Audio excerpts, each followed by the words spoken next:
आज हम आपके सामने भाषा शिक्षण के सिद्धांत इसके ऊपर चर्चा करेंगे।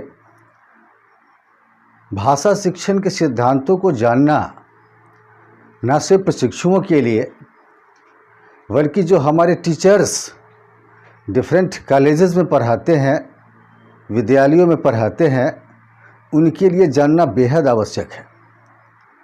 आज भी लोग जैसे तैसे कक्षाओं में पढ़ाने का काम करते हैं, ऐसे कहें कि औपचारिकताओं का निर्वहन कर लेते हैं। लेकिन आप कोई भी विषय पढ़ाते हैं ना, चाहे आप साइंस पढ़ाते हैं, आप आर्ट्स पढ़ाते हैं, आप कॉमर्स पढ़ाते हैं, आप साइकोलॉजी पढ़ाते हैं, आप इंग्लिश पढ़ाते हैं, आप कोई भी विषय पढ़ाते हैं, उस विषय विशेष को पढ़ाने में किसी न किसी भाषा की आवश्यकता होती है। जिस भाषा के माध्यम से हम बच्चों को पढ़ाते हैं, अपने प्रशिक्षुओं को पढ़ाते हैं, और अगर उस भाषा विशेष को प्रयुक्त करने के दरमियान अगर हम विभिन्न प्रकार के जो सिद्धांत हैं भाषा शिक्षण के, उनको उसमें हम प्रयुक्त करते हैं तो हमारा संप्रेषण बहुत ही प्रभावी हो जाता है। बच्चे उसको बेहद गंभीरता से लेते हैं, बड़ी दिलचस्पी से लेते हैं और उसको बढ़िया से समझ जाते हैं।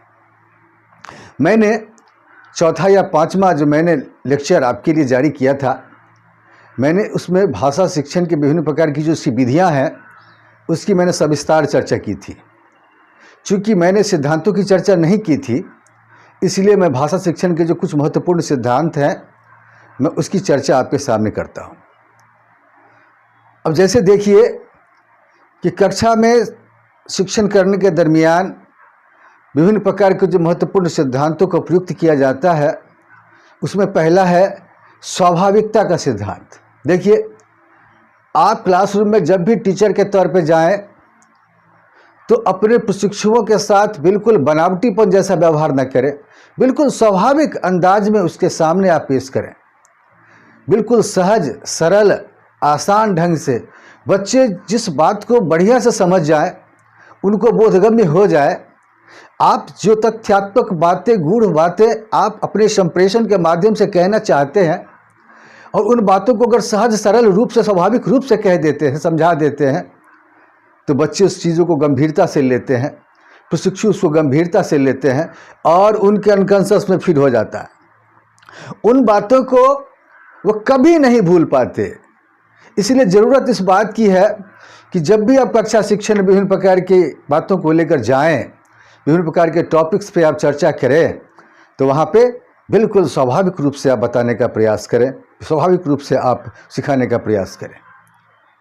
और दूसरा है प्रयत्न का सिद्धांत। देखिए, ट्रायल एंड एरर थ्योरी या डिफरेंट टाइप्स के जो थ्योरीज थे अपॉन लर्निंग, मैंने इसके ऊपर बड़ी चर्चा, लंबी चर्चा की है।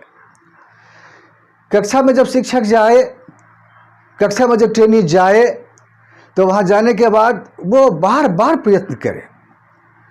आप पढ़ाने के दरमियान, आप सिखाने के दरमियान बच्चों की ओर आप देखते रहें, निहारते रहें, परखते रहें, पढ़ते रहें, उसको समझते रहें।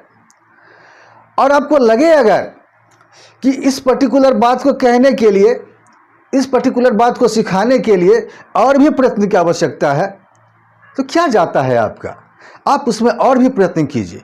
और तब तक आप प्रयत्न करते रहिए जब तक कि बच्चे उन चीज़ों को सीख ना लें, प्रशिक्षु उन चीज़ों को सीख ना लें।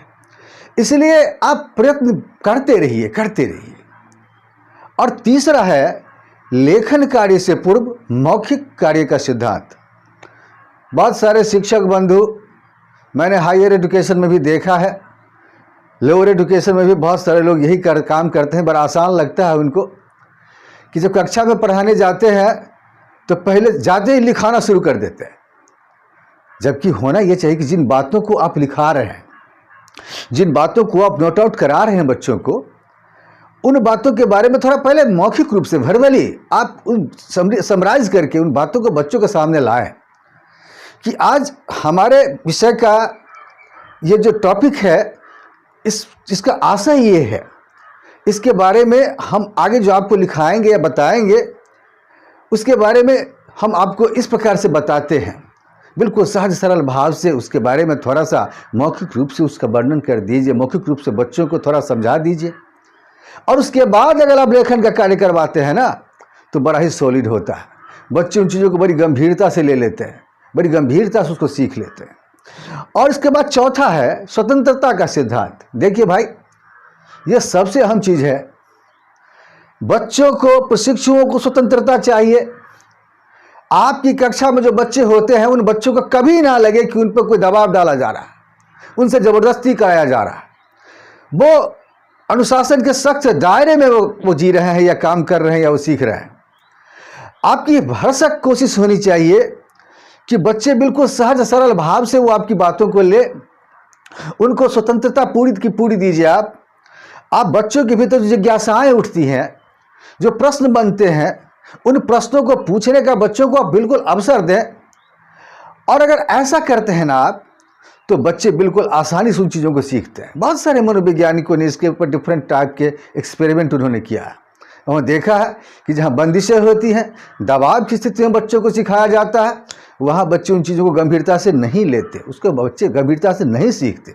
बनिस्पत इसके, अगर आप बच्चों को पूरी आज़ादी देते हैं और फिर आज़ादी में बच्चे जब उन चीज़ों को गंभीरता से सीखते हैं, जानते हैं, गेट टुगेदर करते हैं आपसे अपनी बातों को, तो फिर क्या होता है कि उनका अधिगम बड़ा ही मजबूत होता है। और इसके अलावा रुचि का सिद्धांत। देखिए, कक्षा में हमेशा इस बात का एक टीचर के रूप में ध्यान रखना है कि बच्चों की रुचियां क्या है, बच्चे क्या चाहते हैं, बच्चों की क्या पसंद है, बच्चों की क्या नापसंद है, कौन से पाठ ऐसी है जो बच्चों के लिए अरुचिकर लगता है, कौन सा पाठ ऐसा है जो बच्चों के लिए रुचिकर लगता है। ये गेन करना आपका काम है। क्योंकि खासकर टीचर एजुकेशन के फील्ड में जो काम करने वाले हमारे मित्र हैं, जो सुयोग्य जो हमारे शिक्षक हैं, वो सारे के सारे लोग साइकोलॉजी को पढ़ के गए वहाँ। और साइकोलॉजी में इंटरेस्ट, रुचि एक महत्वपूर्ण चैप्टर है। आपको बच्चों की रुचियों का ध्यान रखना है। वैसे भी आम जिंदगी में जो पाठ हमको रुचिकर लगता है, जो काम हमको रुचिकर लगता है, उसको हम मन से करते हैं। और जो हमको रुचिकर नहीं लगता है, हम उस तरफ ध्यान नहीं देते हैं। याद भी करते तो उसको लंबे समय तक हम उसको अपनी याददाश्त में रख नहीं पाते, अपने अनकॉन्शियस में उसको ट्रांसफ़र नहीं कर पाते। तो ज़रूरत इस बात की है कि बच्चों की रुचियों का ख्याल रखा जाए और उनकी रुचियों को ध्यान में रखकर उस प्रकार की मेथोडोलॉजी का प्रयोग किया जाए। जो मैंने पिछले भाषा शिक्षण से संबंधित वीडियोज में मैंने बताया है आपको, कि वहाँ पे देखिए कि बच्चे की रुचि क्या है, बच्चे का इंटरेस्ट किस तरफ है, और फिर उस पर्टिकुलर बच्चे के लिए या विभिन्न प्रकार के जो और भी बच्चे उस कक्षा में हैं, उसके लिए किस प्रकार की मेथड का प्रयोग होगा। अब उस मेथड का प्रयोग करते हैं, फिर उसके साथ सूत्रों को निरूपित कीजिए। और फिर सूत्रों के साथ हो सके तो आप एग्जाम्पल्स आप घर के बच्चों को बताइए, ये सोने पर सुहागा है। अगर आप ऐसा करते हैं तो किसी भी विषय को पढ़ाना, कठिन से कठिन विषय जो बच्चों को लगते हैं, उनको अगर आप रुचिकर ढंग से पढ़ाते हैं तो बच्चे उसको बहुत बड़ी आसानी से सीख लेते हैं। खासकर बच्चों को रुचिकर लगने में सबसे महत्वपूर्ण चीज़ ये है कि क्या आपका जो संप्रेषण कौशल है, क्या वो सॉलिड है, क्या वो बढ़िया है, क्या आरोही अवरोही का क्रम का प्रयोग करते हैं आप, मंदता तीव्रता का प्रयोग करते हैं आप, उस पर्टिकुलर विषय विशेष के बारे में आपकी जानकारी गहरी है क्या। अगर ऐसा है तो निश्चित रूप से बच्चे का सीखना बड़ा आसान हो जाता है। और इसके अलावा वैयक्तिक विभिन्नता का सिद्धांत। देखिए, कक्षा में जितने सारे बच्चे होते हैं वो हर स्तर पर समान होते हैं। कदकाठी के स्तर पे, अपने रूप रंग के आधार पे, मानसिक क्षमताओं के आधार पे, हर स्तर पे एक दूसरे बच्चे से अलग होते हैं। और ऐसी स्थिति में एक शिक्षक को चाहिए, एक ट्रेनर को चाहिए कि बच्चों की इंडिविजुअली जो डिफरेंट है उनमें बच्चे उसका ध्यान रखें। एक मानसिक स्तर पर ही आप एक ग्रुप बना लीजिए। अमुक बच्चे एक्सट्रोवर्ट हैं, अमुक बच्चे एक्सट्रोवर्ट हैं, अमुक बच्चे एम्बिवर्ट हैं। पर्सनैलिटी के आधार पर क्लासिफिकेशन कर लीजिए आप। या फिर हो सके तो आईक्यू के स्तर पर भी आप अगर आकलन कर सकते हो कक्षा में बैठने वाले बच्चों के बारे में, तो आईक्यू के बारे में भी आकलन कर लीजिए, उसके इंटरेस्ट के बारे में आकलन कर लीजिए, उनके एप्टीट्यूड के बारे में आकलन कर लीजिए, उनकी क्रिएटिविटी और संबंधित एबिलिटीज़ के आधार पर आकलन कर लीजिए, और उस आधार पर आप बच्चों को पढ़ाने का प्रयास कीजिए। अगर ऐसा करते हैं आप तो निश्चित रूप से आपका जो लेक्चर होगा, आप जो बच्चों को सिखाएंगे वो बहुत ही बारीक होगा, बहुत ही इफेक्टिव होगा। इसलिए ज़रूरत इस बात की है कि जो व्यक्तिगत विभिन्नता से संबंधित जो सिद्धांत हैं इसका प्रयोग आप निश्चित तौर पे आप करें, इसका ज़बरदस्त लाभ बच्चों को होगा। और इसके अलावे बाल केंद्रित सिद्धांत, देखिए आप जिन बच्चों को पढ़ाने जाते हैं, आप जिन प्रशिक्षुओं को पढ़ाने जाते हैं, ध्यान रहे इस बात का कि केंद्र में वो रहें, आप ना रहें, बिल्डिंग ना रहे, वो डेस्क बेंच ना रहे, और दूसरी चीज़ें भौतिक जो भी संसाधन है वो ना रहे।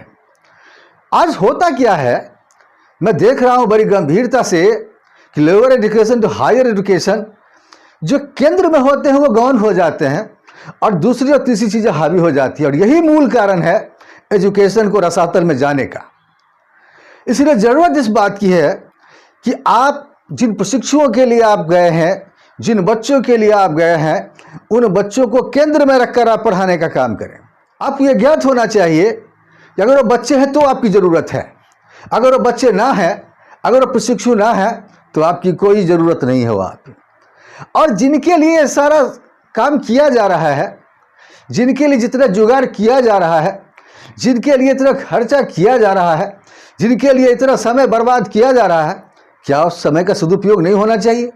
और इसके लिए सबसे ज़रूरत इस बात की है कि आप पढ़ाने के दरमियान इस बात का ध्यान रखें, सिखाने के दरमियान आप इस बात का ध्यान रखें कि केंद्र में बच्चे हों, प्रशिक्षु हों।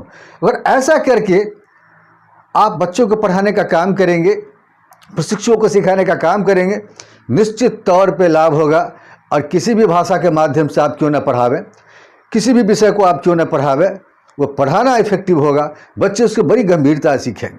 आगे हम दूसरे वीडियोज़ में इसी क्रम को जारी रखते हुए कुछ और सिद्धांतों की चर्चा आपके सामने में करूँगा।